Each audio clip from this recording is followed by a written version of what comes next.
मैं हूँ वंदना भारती और आप देख रहे हैं कमोडिटी इनसाइट्स। ये वीडियो उनके लिए है जो फिजिकल में सिल्वर या सोने की यहाँ पे खरीदारी करना चाहते हैं। काफी सारी क्वेरीज आती हैं कि शादी के पर्पज से उन्हें खरीदारी करनी है, उनके लिए वीडियो है।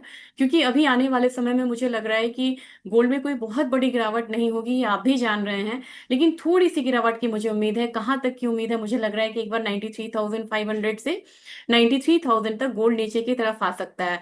तो इस वीकेंड आपको अपनी तैयारी करनी चाहिए। लेकिन यहाँ पे एक राय रहेगी, जैसे ही आपको लगे कि प्राइसेस आपका नीचे की तरफ आ रहा है, आप ज्वेलर से फोन के थ्रू भी यहाँ पे कुछ अमाउंट पे करके मेरे ख्याल से बुक करा लिया जाता है, वो प्राइस को आप बुक करिए।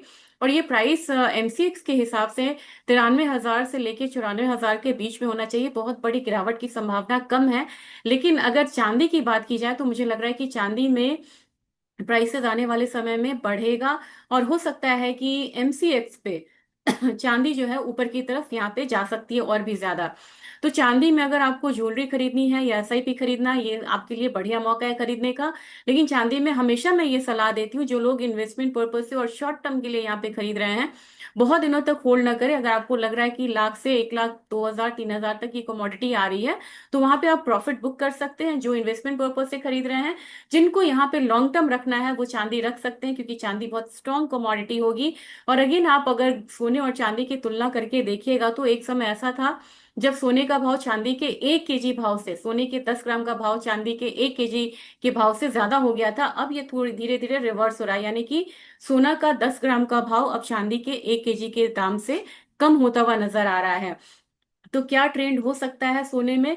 लेकिन एक चीज आपको और भी ध्यान में रखना होगा, अपना जो स्पॉट मार्केट है वो प्रीमियम पे चल रहा है। तो मैंने आज दिल्ली का रेट लिया। आज ये वीडियो मैं बना रही हूँ कितने तारीख को, 29 मई को।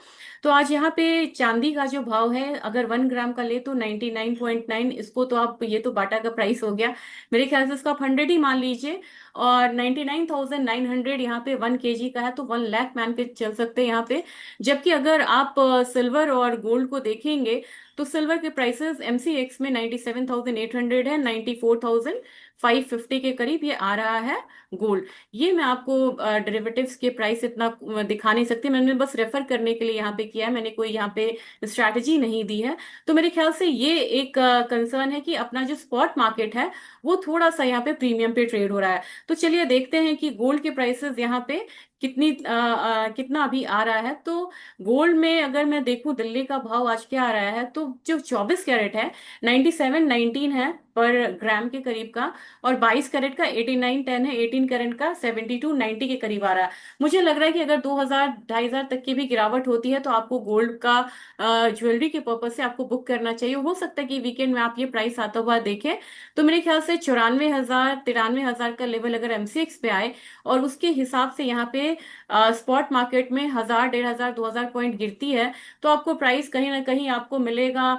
24 कैरेट के हिसाब से मैं बताती हूँ, तो ये आपको मिल सकता है जो मतलब 95,000 तक मिल सकता है। तो मेरे ख्याल से वो प्राइस आपका बढ़िया रहेगा, जहां पे आप विवाह के पर्पज से, शादी या गिफ्ट देने के पर्पज से गोल्ड प्राइसेस को बुक कर सकते हैं। अगर इससे ज्यादा गिरावट आएगी तो मैं आपको निश्चित एक शॉर्ट वीडियो इस तरीके का बना के बताऊंगी। और मुझे लग रहा है कि अगर आपको जितना खरीदना है उतना का 25% एटलीस्ट आप यहाँ पे बुक करके चल सकते हैं। और जिनको चांदी में एसआईपी के बारे में पूछ रहे थे, वो आप एसआईपी आप अभी लगाइए तो आपको ज्यादा अच्छा मुनाफा मिलेगा, क्योंकि चांदी की प्राइस जो है वो बढ़ने के लिए तैयार है। और जो गोल्ड एसआईपी में करना चाहते हैं, उनके लिए ये सलाह रहेगी कि थोड़ा करेक्शन आने दें फिर यहाँ पे एंट्री करें। Thank you.